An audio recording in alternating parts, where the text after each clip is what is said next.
Thanks for tuning in to Simply Solving Cyber. My name's Aaron Pritz. And I'm Cody Rivers. And today we're here with Marene Allison, formerly retired CISO of Johnson Johnson, active practicing board member, and recently started her own consulting firm, Marene Allison Consulting. And I won't steal any more thunder. We'll let her talk about that and her focus. But Marene, welcome to the show. Well, thank you, Aaron. Welcome, Cody. I'm glad to be here and to be associated with you both. I retired almost 2 years ago. It seems like time has flown. And I thought, retirement was going to be a Barca lounger and bonbons watching old episodes of TV. But here I am, or Netflix. But here I am. I'm busier than I could ever want to be and doing all sorts of great things. Throughout my entire career, whether it be on government side or on physical security or IT security. So it's come full circle. Glad to be here. Yeah, thanks again for joining. Well, I'll kick off a first question. Tell us your origin story getting into cyber.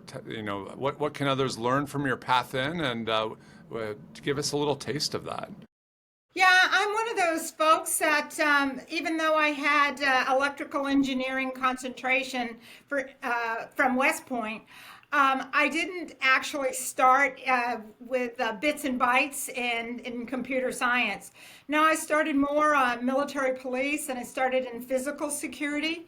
And when I got out of the Army and FBI, I actually started on head of loss prevention for A&P Foods, which was around shrink and loss in a grocery store. And I backed into a little bit of the IT as I went into business continuity for Y2K. And then when I left A&P, I went over to Avaya Telecommunications. And though I was physical security, the IT security left and they said, "Hey, Marene, you have IT security now." And I said, "Okay, that's cool." And then they go, "And oh, by the way," and this is February, "in June, we're going to provide voice over IP, the first production used for the network in the World Cup in Japan and Korea, and you have to run the Security Operations Center." So I jumped in with both feet all at once on a grand stage. Very nice. I'm sure you said thank you for the opportunity and booked your tickets to Japan, right? I did, and thank you, whichever airline I went on, because I lost my luggage and I didn't have luggage in Japan and had to go to a store. And I'm a good size girl, so it was hard to find Japanese clothes that fit me. Well, as a former BCP owner in the prior role, did you have a good travel BCP that you enacted? I did after that trip. I had always, my luggage had always caught up with me. But after that, everyone who was coming over to support the World Cup, I told them to make sure that in their carry-on, they carried and gave them a full list. So after that and forevermore, I'm covered. Nice. Well, that's awesome, Marene. This is a special podcast for me just because of our relationship in our past. And a lot of the reason I wanted to get you on here was just to hear a lot of your stories. And you've tackled some really cool things in your career and have a very, very interesting and cool stories I think we can all learn from. But one thing that we hear a lot of today that Aaron and I focused on a lot recently are going to be around like insider threat and insider risk management. And I like how you said loss prevention earlier on the physical side, because that's also a key thing with DLP programs. I think when they took off early, it was credit cards and PCI numbers, and then it quickly moved to like, how do I prevent like crown jewels and IP and that kind of stuff. And so really want to hear your take and maybe some stories from the front lines and over the time that where you kind of had some challenging insider risk topics or challenges, and how process maybe won the day versus technology.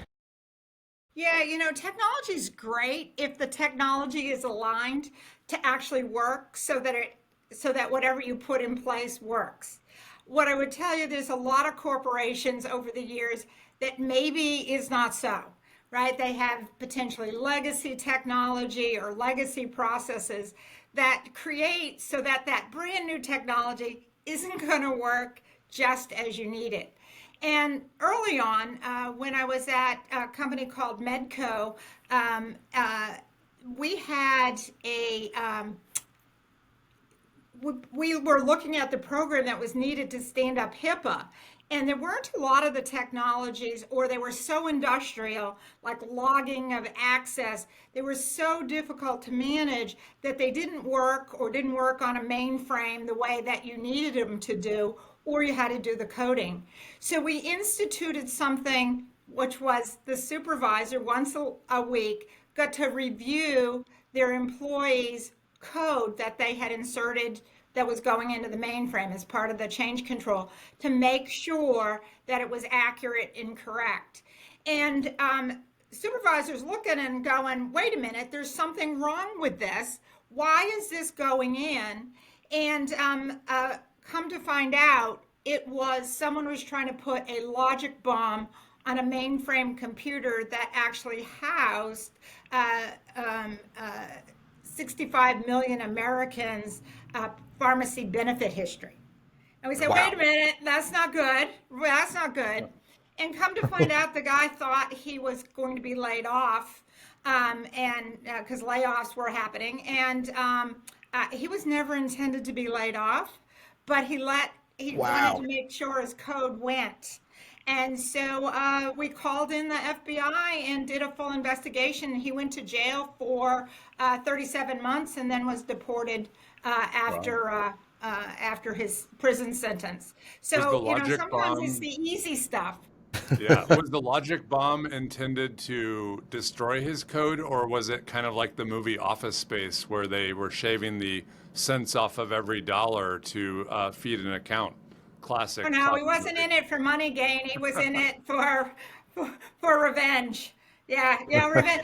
And I found this in a lot of instances where people, it's just revenge because they think they can and no one's looking.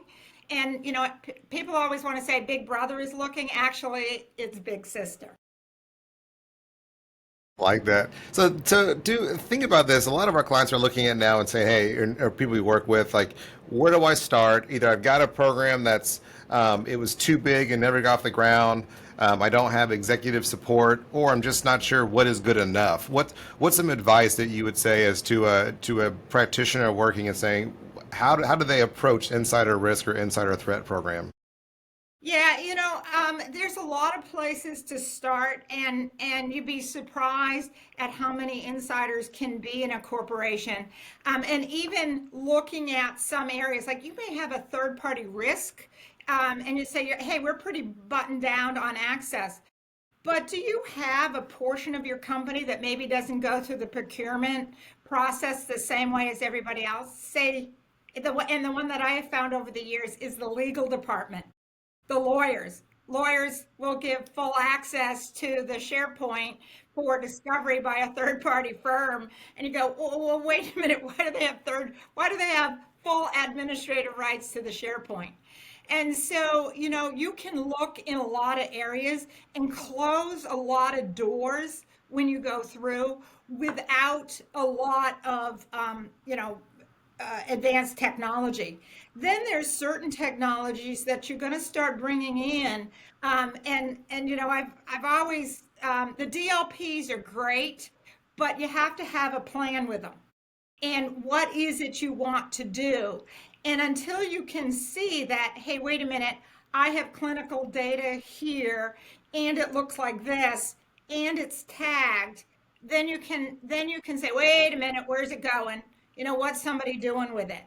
And that's where I say is have a plan that's around the business data that you're trying to protect, versus we as cybersecurity professionals, like, I'm going to protect it all.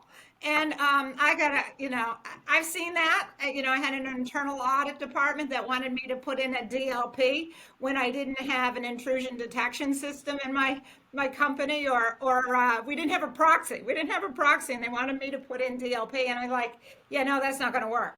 Yeah. And so it's having logic, and then having a plan and being able to articulate it, because you're going to ultimately have to report it to senior executives and the board and the funding for it. So know where you're going. Yeah, that's a great point. we've seen a huge reflux or reoccurrence of the topic of information classification. And obviously that's not a new topic. It's not a new concept. You were probably using it in your military days long before the corporate world even adopted it.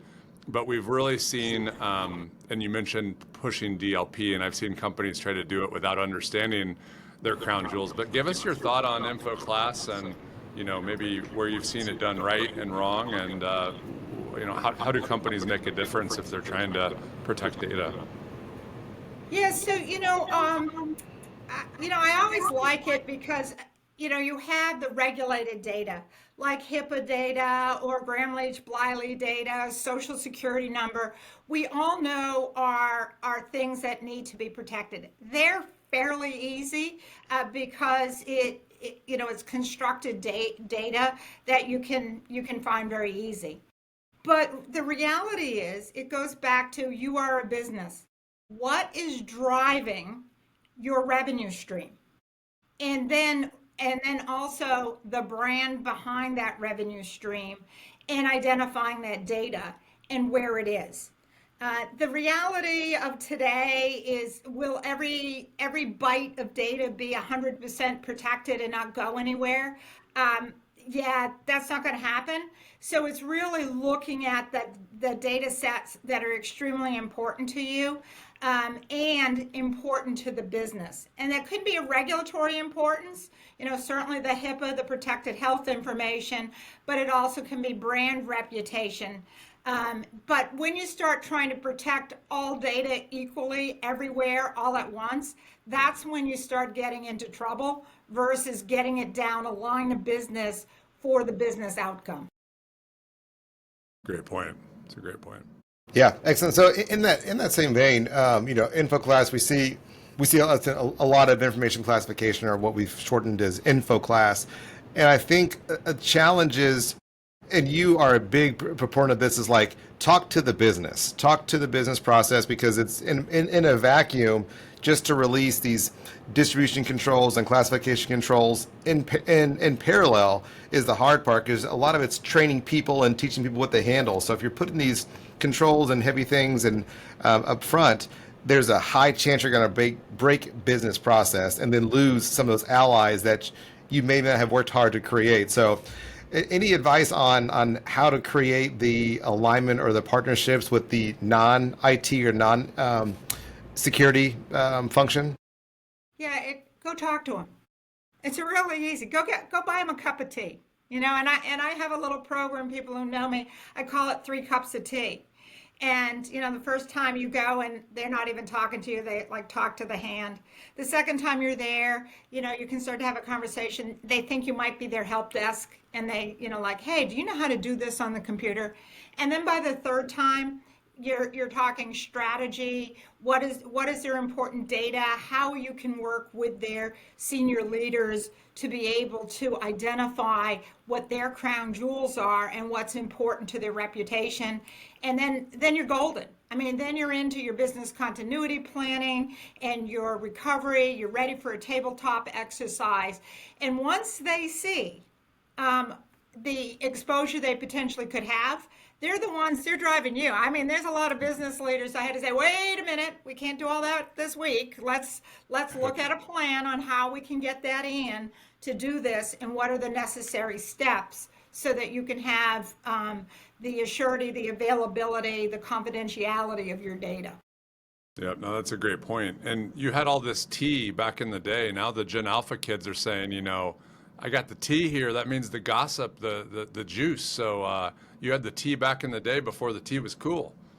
Exactly. Well, it comes from an old parable about, you make friends after 3 cups of tea. There you go. Nice. I like that. So the CISO role has changed over the past decade. And I know we had good conversations on this as well. You're saying the CISOs, of now with the SEC rule and breach and everything. So I'm thinking of the CISOs now. If you get a phone call to call Marene fresh out of military at West Point, so you're fresh out of military and you're embarking on a career in security, What are a couple tips that you're going to tell yourself that you know now that maybe at the time you did not know, and some of the things where you bumped your head or said, "Hey, I wish I would have known this." The most important one, and I learned it about 10 years in, 8 years in at A&P Foods. Collaboration is the way to go. That even if I'm right, and I'm 100% right 100% of the time, if others feel part of the process and help to come up with the solution, that it's more adopted. So you get better adoption. I get to say, hey, do this. This is perfect. You'll get great security. But if I get you to tell me the 5 things you could do, then you own the 5 things. And it's part of that being able to work with people to come up with it. And then those other areas, oh, after we get these 5 in, what about these 3? And as you move that adoption up, then people become owner and their pride of the security of their organization and making sure that the privacy data is kept private. They will tell you things. And that's what I would tell myself is collaborate more. Right? I came from the military, right? Military police officer, and then I was an FBI agent. I did undercover drug operations. Hey, you know what?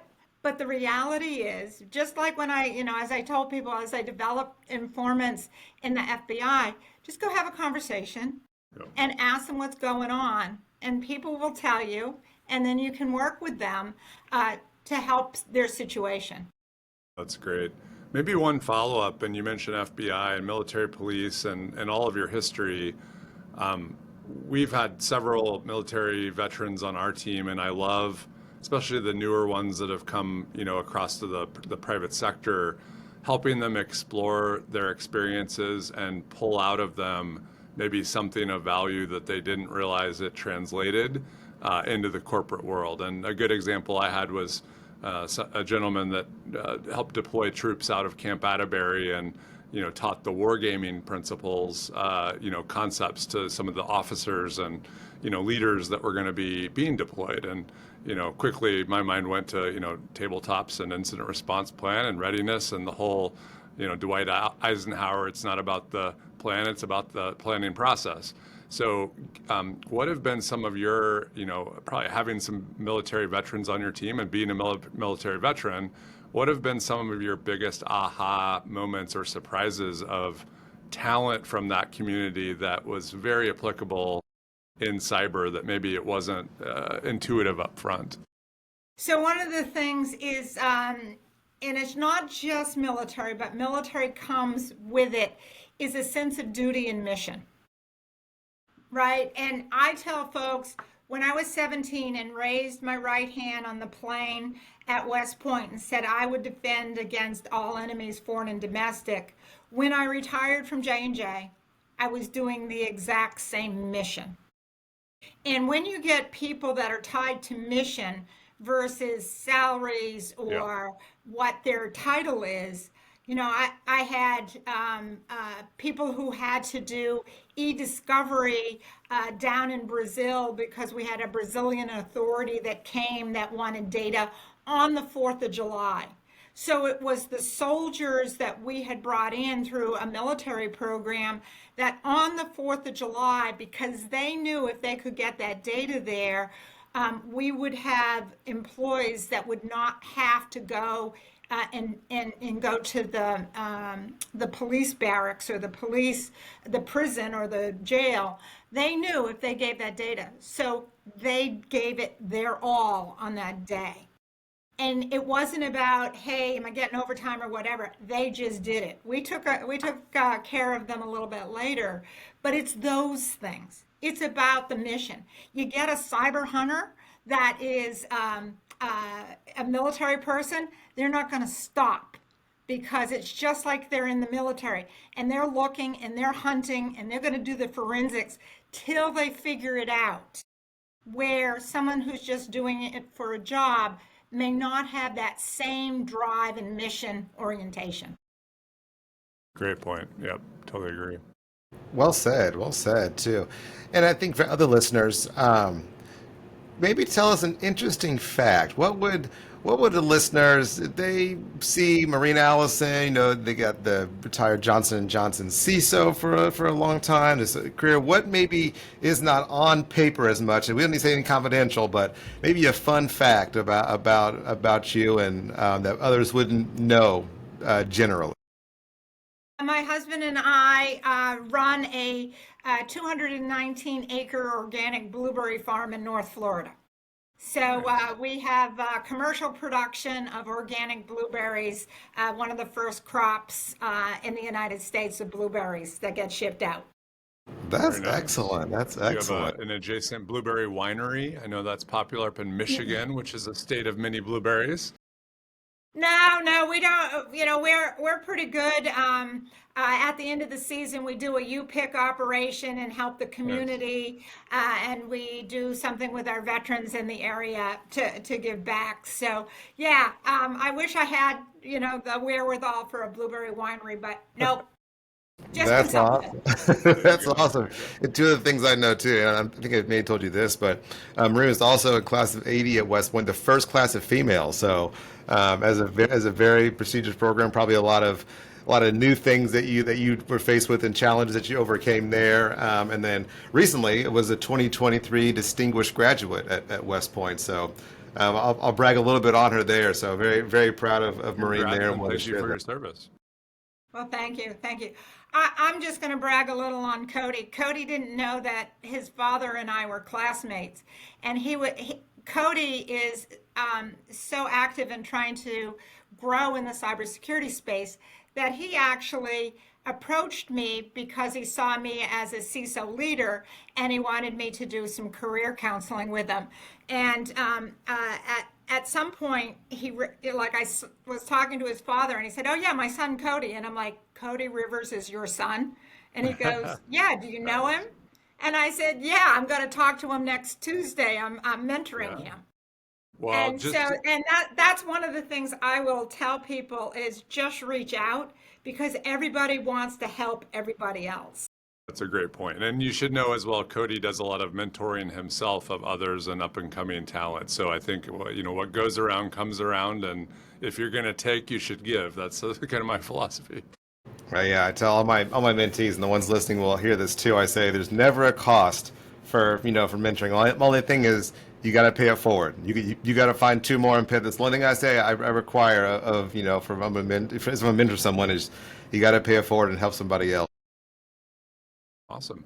Well, I think we're about out of time, Marine. Really appreciate you coming on the show and have a great rest of the week and weekend. Thank you very much, gentlemen. I certainly appreciate it and I wish you the best of luck.